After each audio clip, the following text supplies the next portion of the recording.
Welcome again, everyone, to another episode of Mike's House of Movies. This is Mike, your host. You can catch us on the web at www.mikeshouseofmovies.com.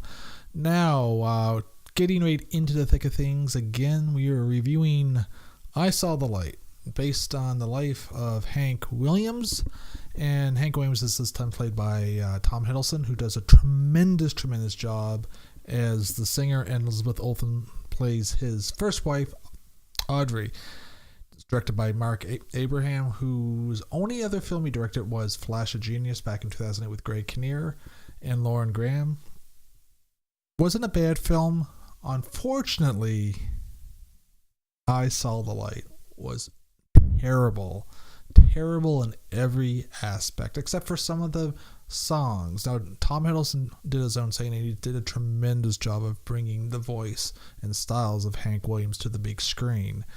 Unfortunately, that is the only light in the picture. It's terribly written. It's directed horribly. There's no pacing to it. Characters come in and out of scenes. You have really no idea who they are or why they're there. Scenes change abruptly. The editing is pretty much nil. And it's a hard time to focus on what actually is going on. Now, we don't get the type of story we got with Walk the Line, which was the birth and death of Johnny Cash. You saw him through his whole life. Here, we are automatically thrown into the career of Hank Williams. He's already an adult. He's already got a small career started, and his dreams and aspirations is making it to the Grand Ole Opry, which he does finally get there, of course. But it's such a painful ride there. And at times, like I said, there's characters that I couldn't even follow who half the characters were. Now I know the story of Hank Williams, and I do enjoy his music. And the only thing you can take away from it, he was a drunk womanizer.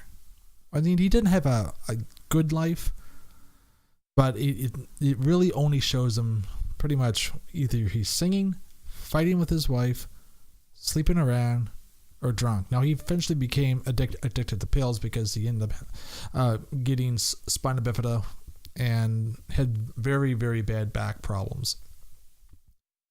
But, and that's touched on a lot in the film. You see him a lot laid up and missing gigs and just becoming addicted to the painkillers and alcohol.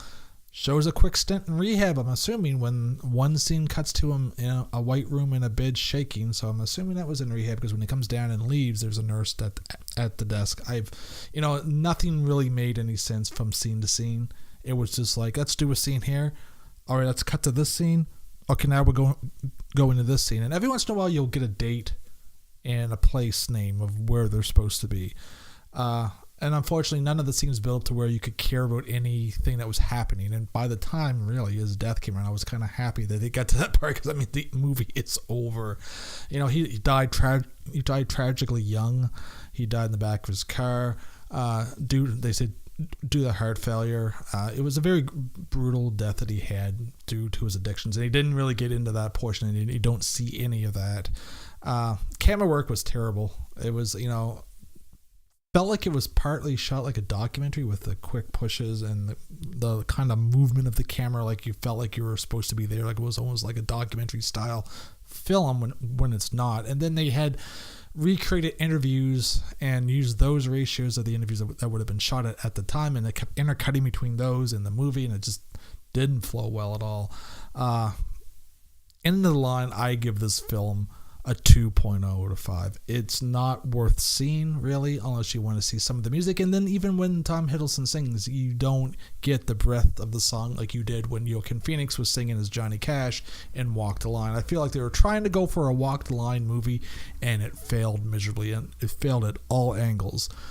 There's really not much to redeem this film. Tom Hiddleston was great, Elizabeth Olsen was great, and that's about as great as it gets. So I definitely cannot recommend this film on any shape or form. Maybe if it gets to Netflix, check it out. If you're willing to sit through part of the life of Hank Williams, but if you don't know anything about Hank Williams going in, more than likely you're not going to know much about it by the time you leave. This is Mike from Mike's House of Movies. If you like this, slam that like button. Subscribe to us on YouTube. Follow us on Twitter, Facebook, SoundCloud, iTunes. We're there. See you next time.